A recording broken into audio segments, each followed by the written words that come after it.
March 23, 1943. 2:17 a.m. Radar station Adlernest, occupied Netherlands. The cathode ray tube glowed green in the darkness, casting spectral light across Unteroffizier Friedrich Weber's face. He leaned closer to the screen, his breath fogging the cold glass, watching the luminous blip crawl across the grid with mechanical precision. Bearing 095, altitude 5,000 meters, speed 280 kilometers per hour. A bomber, heavy by the signature, inbound from the North Sea, crossing the Dutch coast near Zandvoort, heading directly toward the industrial heart of the Ruhr Valley. Weber's hand moved to the telephone, connecting him to the fighter control station at Deelen Air Base. Standard procedure: identify, report, vector interceptors. He had done this 100 times before, but something made him pause. His eyes traced the blip's path across the screen, steady, unwavering, impossibly straight. No evasive maneuvers, no altitude changes, no deviation whatsoever. It flew like a train running on invisible rails through the sky. If you find these stories of courage and strategy inspiring, please take a moment to like this video, subscribe to our channel, and share your thoughts in the comments below. Your support helps us keep these historical legacies alive. Hostile contact, Weber reported, his voice flat with routine. Single heavy bomber, inbound on bearing 095. Request fighter scramble. The operations officer's response crackled through the receiver. Confirmed. Scrambling 2 night fighters from Deelen. Keep tracking. Weber watched the blip continue its march across his screen. To the south, he knew, radar station Habicht would be seeing it too, and Falk station to the east. The entire coastal radar chain would be tracking this lone intruder, passing it from station to station like runners with a torch, guiding the night fighters toward their kill. The system was efficient, ruthless. Since its deployment in 1942, the Kammhuber, a network of overlapping radar stations and fighter zones stretching from Denmark to France, had turned the night sky over occupied Europe into a killing field for Allied bombers. The British called it Death Alley. The Germans called it Justice. The blip moved. Weber marked its position, calculated its trajectory, and waited for the night fighters to make contact. 6 minutes passed, then 8. The radio crackled with the voice of Major Hans Kraus, a veteran night fighter pilot with 11 confirmed kills. Control, this is Nachtjager 27. We are at intercept coordinates. Negative visual contact. Repeat, negative visual. Are you certain of the target position? Weber double-checked his screen. The blip was exactly where it should be, exactly where the night fighters were searching. Affirmative, 27. Target is at your 12 o'clock, range 4 kilometers, altitude 5,000 meters. You should have visual. Silence. Then Kraus's voice returned, edged with something Weber had never heard from the unflappable major before: confusion. Control, we see nothing. Sky is clear. Visibility unlimited. There is no bomber here. Weber stared at the screen. The blip continued moving, serene and indifferent, passing directly through the position where 2 night fighters circled in desperate search of an enemy they could not see. His mouth went dry. He checked the equipment. All systems functioning normally. He checked the frequency. No interference. He checked his own pulse. Elevated. Racing, in fact. 27, Weber said slowly. Target is now bearing 087 from your position, moving east. Suggest you pursue and reacquire. The night fighters turned, following his guidance, chasing the phantom blip deeper into Dutch airspace. And still, they saw nothing. For 40 minutes, Weber watched this impossible dance. His radar insisting a bomber was there, the pilots insisting the sky was empty. Then the blip reached the edge of his coverage, area, and vanished, not by descending or turning, but simply by passing beyond the reach of his equipment, handed off to the next station, the next set of bewildered operators, the next pair of frustrated pilots searching for a ghost. Weber sat back in his chair, his hands trembling slightly. He had tracked hundreds of aircraft. He knew the difference between a real contact and equipment malfunction. This had been real. The signature was perfect, the behavior consistent. But the bomber did not exist, could not exist, unless the British had invented a way to make their aircraft invisible, unless Weber's eyes and instruments were lying to him, unless the war had crossed some threshold into madness where machines saw things that were not there, and men fought enemies made of light and lies. He reached for his logbook and wrote a single entry. Unidentified contact, no visual confirmation, unknown result. He did not write what he was thinking, that he had just tracked a ghost, that somewhere over occupied Europe, 14 radar stations would report the same impossible bomber, and that every pilot sent to intercept it would return empty-handed, shaken, doubting their own senses. To understand what Friedrich Weber saw that night, one must first understand the revolution that had transformed aerial warfare in the 3 years since the war began. In 1940, bombing had been a blunt instrument, aircraft flying by daylight, navigating by landmarks, dropping ordnance with limited accuracy. The losses were catastrophic, the results marginal. Then both sides discovered radar, and the night sky, once a sanctuary, became transparent. The British developed Chain Home, a network of coastal radar stations that could detect incoming German bombers at ranges exceeding 100 miles. The Germans responded with the Kammhuber Line, a defensive belt of interlocking radar coverage and night fighter zones designed to create a lethal gauntlet for any Allied bomber attempting to reach German industrial targets. By early 1943, RAF Bomber Command was suffering unsustainable casualties, losses approaching 5% per mission, 7% on bad nights. At those rates, the entire bomber force would be annihilated within months. The British needed a solution, not better armor, not faster aircraft. Those were incremental improvements in a game where the rules themselves had changed. They needed to attack the foundation of German air defense. They needed to make radar lie. The solution came from an unlikely source, a physicist named Joan Curran, working at the Telecommunications Research Establishment in Malvern. She had been experimenting with ways to jam German radar when she stumbled upon something simpler and more elegant. Instead of blocking radar signals, she could reflect them, deceive them, make them see things that were not there. The method was absurdly simple. Take ordinary aluminum foil, the same material used to wrap sandwiches, cut it into strips precisely half the wavelength of German radar frequencies, and drop it from aircraft in massive quantities.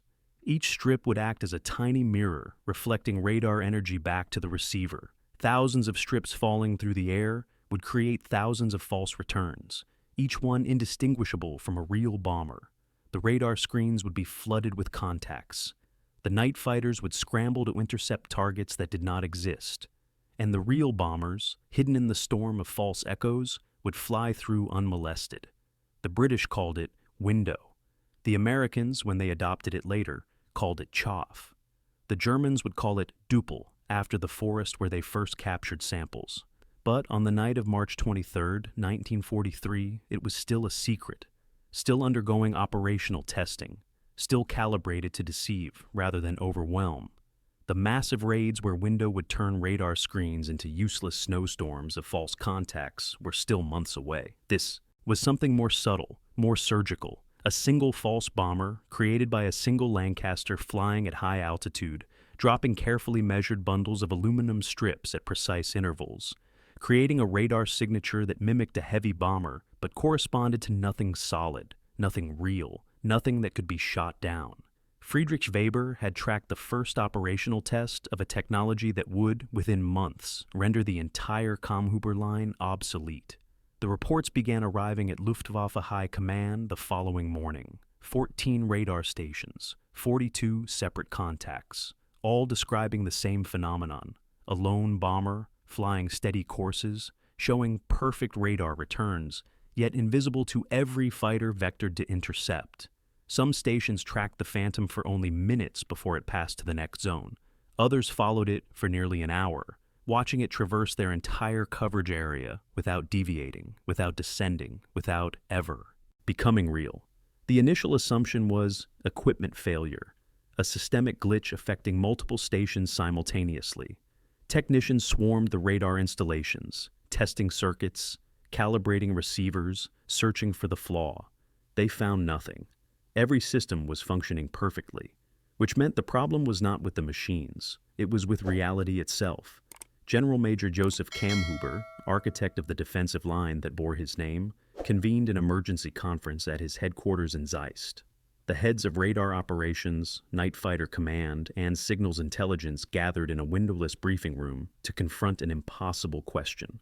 How do you fight an enemy you cannot see? The transcript of that meeting, declassified decades later, reveals the confusion and frustration of men trained in certainty now forced to operate in ambiguity. Cam Huber himself spoke first, his words measured but strained. "Gentlemen, our radar network has tracked targets that our pilots cannot locate, not once, not in isolated instances, but repeatedly across multiple sectors with perfect consistency. I require explanations." The chief radar officer proposed atmospheric anomalies, temperature inversions creating false returns. Cam Huber dismissed it. The contacts were too consistent, too deliberate. The chief of night fighter operations suggested the British had developed some form of cloaking technology. Cam Huber called it speculation without evidence. The signals intelligence officer remained silent, staring at the map studded with pins marking each phantom sighting, seeing a pattern but unable to name it. Finally, a young technical officer named Lieutenant Brenner spoke up, his voice hesitant. "Herr General, what if the aircraft exist on radar but not in physical space? What if the British have found a way to project a false image that our equipment interprets as real?" The room fell silent. It was the first articulation of a truth that no one wanted to accept, that their advantage, the technological superiority of German radar, had become a vulnerability, that the British had weaponized deception itself, turning the sensors meant to protect the Reich into instruments of confusion and doubt. Cam Huber stood, walked to the window, and looked out at the winter sky. When he spoke again, his voice was quiet, almost contemplative. "If this is true, if they can make us see phantoms, then every contact becomes suspect. Every scramble becomes a question. How do we distinguish the real from the unreal? How do we defend against enemies that may not exist?" No one answered, because there was no answer. Not yet. The Phantom bombers continued appearing throughout March and April 1943. Sometimes one, sometimes 3 or 4, spaced across the night sky, each one tracked by radar, each one pursued by fighters, each one dissolving like smoke when interceptors arrived. German pilots began calling them Geisterflieger, ghost planes. Some, veterans of years of combat, began to question their own competence. If their eyes could not find what their radar said was there, could they trust their eyes at all? Flight Sergeant Otto Reiniger, a night fighter pilot with 16 kills, wrote in a letter to his wife, "We hunt shadows now. Control vectors us toward a target. We see nothing. We circle. We search. And then control says we have passed through it, that it is behind us or above us, but there is only empty sky. I begin to feel that I am losing my mind, that the darkness is playing tricks, that the war has finally broken something inside me that cannot be repaired." Reiniger was not losing his mind. He was experiencing the disorientation that comes when the tools you trust betray you, when the technology meant to extend your senses instead deceives them. The psychological impact rippled through the night fighter force. Pilots hesitated, response times slowed, confidence eroded. Even when radar detected real bombers that actually existed, the vectoring was met with skepticism. Controllers had to plead, cajole, insist that this time, this contact was genuine, and sometimes the pilots believed them, and sometimes they did not. And sometimes the real bombers flew through unmolested because the hunters no longer trusted the hunt. The British, monitoring German radio communications, noted the confusion with clinical satisfaction. The Ghost bomber tests were succeeding beyond expectation. Not because they shot down German fighters, they could not being mere reflections of aluminum, but because they achieved something more valuable. They sowed doubt. They transformed the German air defense network from a confident, aggressive system into a paranoid, hesitant one. They made the enemy question reality.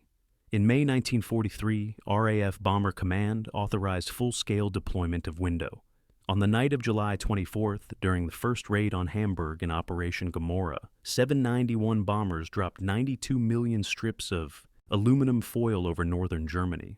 German radar screens, which had been reporting hundreds of contacts during the Ghost bomber tests, suddenly showed thousands, tens of thousands. The entire system collapsed under the weight of false information. Night fighters flew blind. anti-aircraft batteries fired at Phantoms, and Hamburg burned. Friedrich Weber watched his radar screen fill with impossible contacts that night and understood, with the clarity of horror, what he had witnessed back in March. The single Phantom bomber had been a harbinger, a test, a proof of concept for the chaos now unfolding across his screen. He tried to track individual targets and found it impossible. They merged, split, multiplied like cells dividing. He reported what he saw, but even his own words sounded absurd. Massive formation, estimate 5,000 aircraft. 5,000. More than the entire RAF bomber force. An army of ghosts. He would later describe the experience in testimony to a post-war investigator. It was like watching the sky itself become hostile, not filled with enemies, but made of enemies. Every signal a lie, every contact a deception. We had built this network to see the invisible, and now the invisible was seeing us, mocking us, using our own eyes against us. The Kammhuber line, which had taken 2 years and vast resources to construct, became functionally obsolete in a single night. Not destroyed, the radar station still operated, the night fighters still flew, but rendered irrelevant. The Germans scrambled to adapt. They developed new radar frequencies. They trained operators to distinguish real contacts from chaff clouds. They changed tactics, relying less on ground control and more on airborne radar. But the damage was done. The psychological wound could not be healed. The certainty was gone. For the remainder of the war, German air defense operated in a state of perpetual suspicion.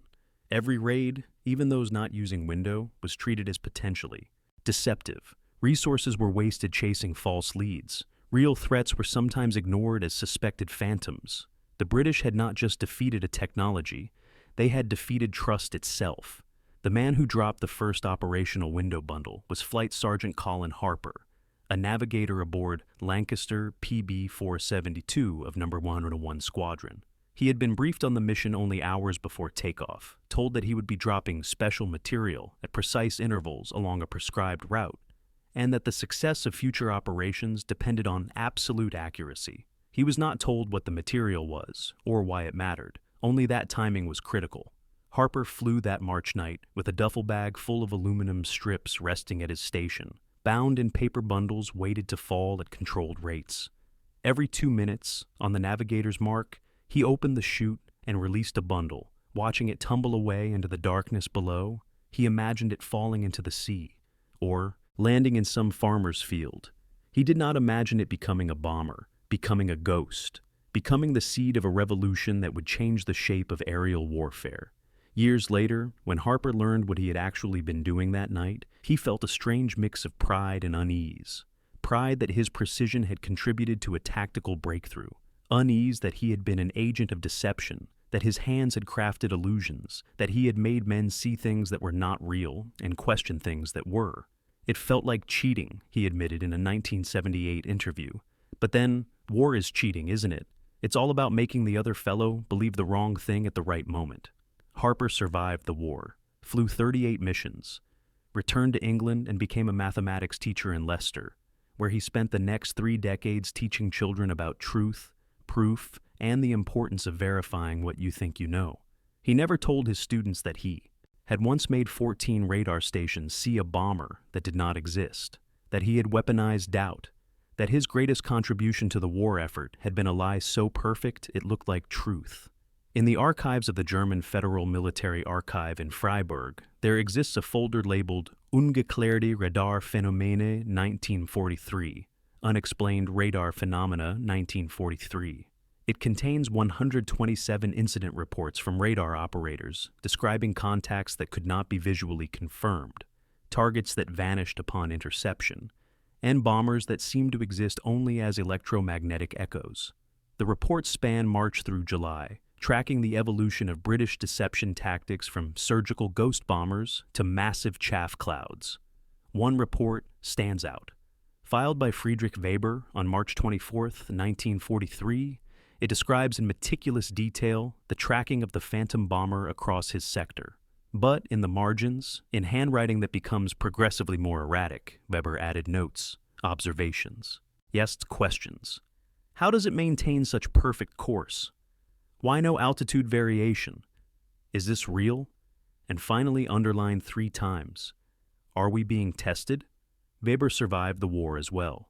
He was transferred to a listening post in France in late 1943, then to a signals unit in Italy, and finally, in the war's closing months, to a radar station defending Berlin against the round-the-clock bombing that reduced the city to rubble. He was captured by Soviet forces in May 1945, spent 2 years in a POW camp, and returned to Germany in 1947. He never worked with radar again. Instead, he became a clockmaker, crafting mechanical timepieces in a small shop in Stuttgart, finding comfort in devices that measured reality with gears and springs instead of invisible waves that could be bent, reflected, and made to lie. In a journal entry from 1952, Weber wrote, "I spent the war watching ghosts. Now I build machines that cannot deceive. A clock either tells the correct time or it is broken. There is no ambiguity, no deception. I find peace in that certainty. I wish I had found it sooner." The Ghost Bomber flights ended in July 1943, rendered unnecessary by the success of mass window deployment. But the psychological scar they left on German air defense never healed. The 14 radar stations that tracked the first Phantom became symbols of a larger truth. That technology is only as reliable as the assumptions it is built upon, and that any system designed to reveal the truth can be turned into a weapon that conceals it. Allied intelligence analysts studying post-war German records concluded that the Ghost Bomber program achieved a strategic impact far exceeding its limited scope. 6 test flights, 14 radar stations affected, 0 physical damage. Yet the operational disruption, the erosion of confidence, and the subsequent systemic paranoia contributed to the degradation of German air defense effectiveness throughout 1943 and beyond. The cost-benefit ratio was extraordinary. A few pounds of aluminum foil and the skill of a single navigator had achieved what dozens of bombing raids could not: the conversion of an enemy's strength into weakness. The lessons were absorbed by military theorists and became foundational to the emerging field of electronic warfare. Deception was no longer a sideshow. It was a primary weapon. The goal was not always to destroy the enemy, but to confuse them, to make them doubt their own perceptions, to turn their sensors into sources of misinformation. The Ghost Bombers of 1943 were the ancestors of the radar jammers, the electronic decoys, the stealth aircraft, and the cyber weapons that define modern warfare. The technological sophistication evolved, but the principle remained. Make your enemies see what you want them to see, and they will defeat themselves. There is a recording, preserved in the Imperial War Museum in London, of a RAF debriefing session conducted in August 1943. The voices are distant, obscured by hiss and static, but the words are clear. A group of bomber crewmen are discussing the Hamburg raids and the effectiveness of Window. One voice, identified in the transcript as Flight Lieutenant Davies, says something that captures the strange morality of what they had done. "We dropped tinfoil, that's all. Strips of metal that caught the light and fell away. And because of that, their night fighters flew in circles. Their guns fired at shadows. And while they chased ghosts, we burned their city. It seems like magic. Wicked magic, maybe? But it saved lives. Our lives. So I suppose that makes it good magic. Or at least necessary magic." Another voice, unidentified, responds, "It's not magic, it's science. We made them see what wasn't there. That's all." "That's everything," Davies replies. "Making someone see what isn't there. That's not just science. That's power. That's the most dangerous kind of power." The recording ends with the sound of chairs scraping, papers shuffling, men leaving the room. The debrief is over, the mission complete. But the question Davies raised lingers, unanswered and perhaps unanswerable. When does the power to deceive become indistinguishable from the power to destroy? And once that boundary is crossed, can it ever be recrossed?